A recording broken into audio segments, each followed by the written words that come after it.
Good morning. We are extremely pleased that you are here. It is good to come together for the purpose of co-creating. Do you agree? Yes. You're knowing what you're wanting, why you're here. You like taking thought beyond what it has been before? Do you understand that you are a vibrational being first and foremost, and that you are offering a vibration all the time, and that the vibration that you're offering is sort of where you're at, what life has brought you to? It's often based upon what you've been thinking about. It's about what you've just been thinking about. It's what you are thinking about. But what you are thinking about is usually sort of like what you have been thinking about, because you usually don't move much from what you have been thinking about to what you are thinking about, but you could. What you are thinking about, which is a lot like what you have been thinking about, is largely about what you're observing. So what you're observing and what you have been observing and what you have been thinking about and what you are thinking about keeps bringing more to observe that's just like that.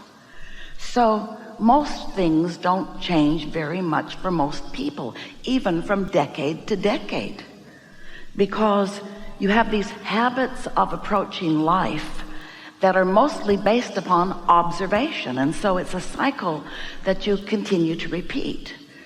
But it is not a cycle that needs to be repeated.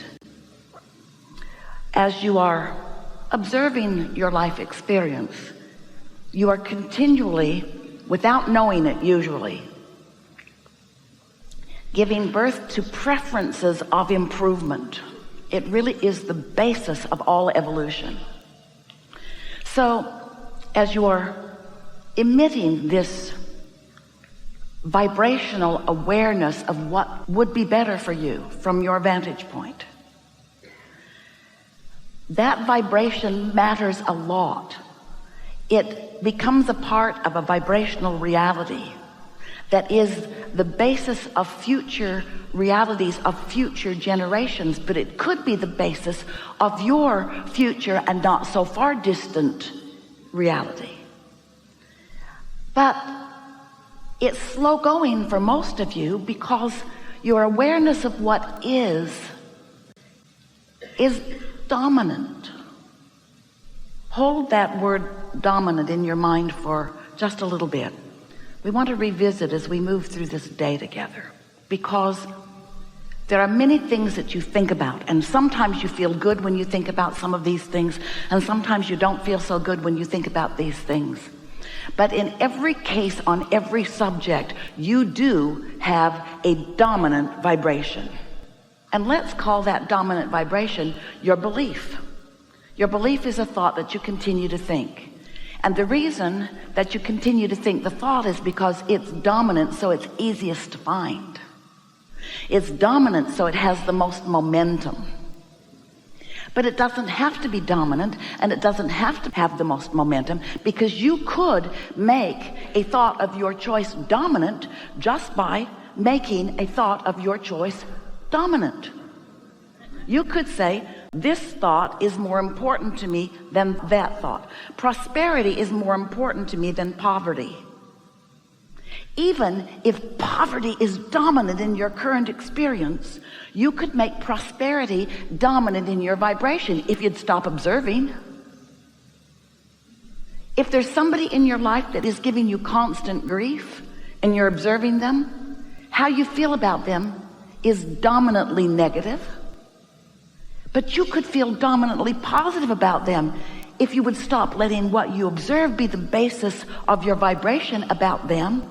You're sort of getting the hang of what we're talking about here.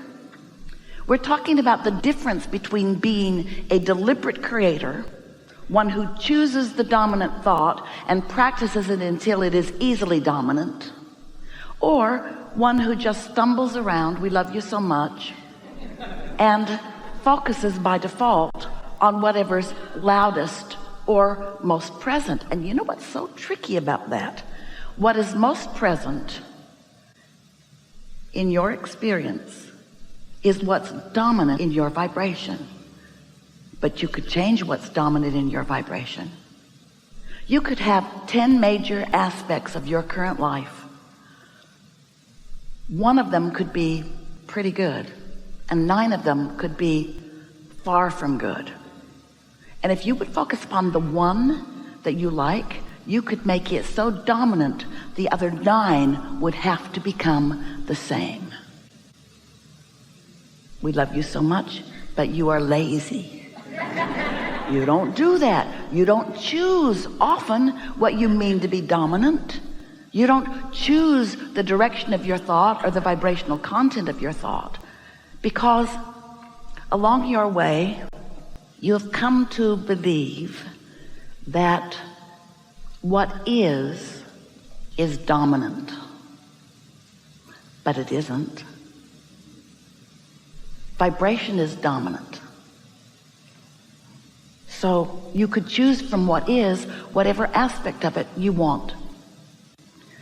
The other day, Esther was enjoying cleaning up some resistance in her own experience on a specific topic. And she was using a process that we've been teaching for quite a long while called a focus wheel. And the focus wheel is used to increase momentum. It is used to pick a topic that you would like to make dominant and increase the vibration of it, which is what makes it dominant. So the focus wheel works like this. You're observing life, something that you observe could be improved, and you recognize it. So you sit with the intention of improving your vibration on a subject. So you start with where you are. Such and such sucks. And then, as always, when you know what you don't want, for just a flash you know what you do want. So on the other end of that stick is a clearer than usual picture of what you do want. I know I don't want this, I would prefer this. So in the center of a page, Esther always draws a big circle, and she writes a positive statement that right now is not dominant within her at all. In fact, the opposite of it is dominant within her. That's why she's doing this. It's something that she intends to make more dominant because she is going to focus on it for a little while and allow it to become more dominant. You following? So she writes this in the center, and then she tries to think of things that are easy to think of, the support center circle of intention. And it's pretty easy. First one comes sort of hard, but then she gets rolling, and she'll write the first and the second and the third and the fourth and the fifth and the sixth, and sometimes she'll just fill a whole page in all around. Sometimes you can hardly see anything left on the page. It's just writing everywhere. Sometimes the momentum becomes so fast that she finds what she has written in the center to be dominant in this moment. She changed what was dominant to something else. We call that deliberate creating. It's fun to clean up vibration. However, cleaning up vibration, just the idea of cleaning up a vibration has resistance in it because there's something to clean up. And when you focus too long or too hard on what you're cleaning up, you make it dominant. You can do so many focus wheels on something that bothers you that you can make that thing that bothers you dominant. You getting the sense of what we're talking about? We love you so much. That's what humans do. You try so hard to get it right. You want so much to be good at what you do that you are so often in your quest for rightness or goodness or improvement actually activating the other end of the stick without even knowing you're doing it. Well, that's what Esther was doing. She was working so hard on cleaning up a vibration that she had been aware of that keeps rearing its ugly head, that while she was going through the motions and actually slightly improving the way she feels, overall, too much focus wheeling on the same subject over and over again was making what she didn't want dominant. Can you follow this a little bit? And can you put it in the category of trying too hard? So something very wonderful happened to Esther during this process. Right in the middle of the process, she grew weary of the subject. Sort of like sitting and looking through the catalog too long. Does that ever happen to you? Seemed like a good idea. Ooh, I'd like that, and I'd like that, and I'd like that. But after about 25 catalogs, you just want to vomit. Too much. You know what we're talking about. Too much on a topic without really improving anything. Maybe too much yearning. So she reached that place which, for ease of conversation, a really good description, she reached a place without, in that moment, being able to consciously identify it, of just giving up. It was like, enough already. Enough already. I've said what I want what I've said. I'm Popeye the Sailor Man. Something like that. And in the process of that, she doesn't even know how she did it. So we can't even really teach it to you. We're just telling you it's possible. Oh, we'll show you how. Esther fast forwarded into an uncluttered space of pure desire. And the thought that came to her mind was, if I could have this any way I wanted, if I were starting all over with this, if I were starting completely over with this, what would I choose? And right behind that came the thought, since I'm starting over right now, because every moment you're starting over. In every moment, you're starting over on what you make dominant. Since I'm starting over right now, what do I choose? What do I choose since I'm starting over? It was like she rocketed through a portal where no resistance went with her.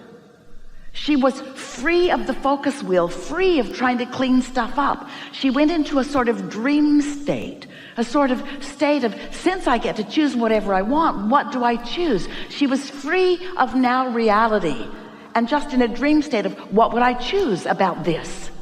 Well, I would choose this, and I would choose this, and I would choose this, and I would choose this. She was breathless.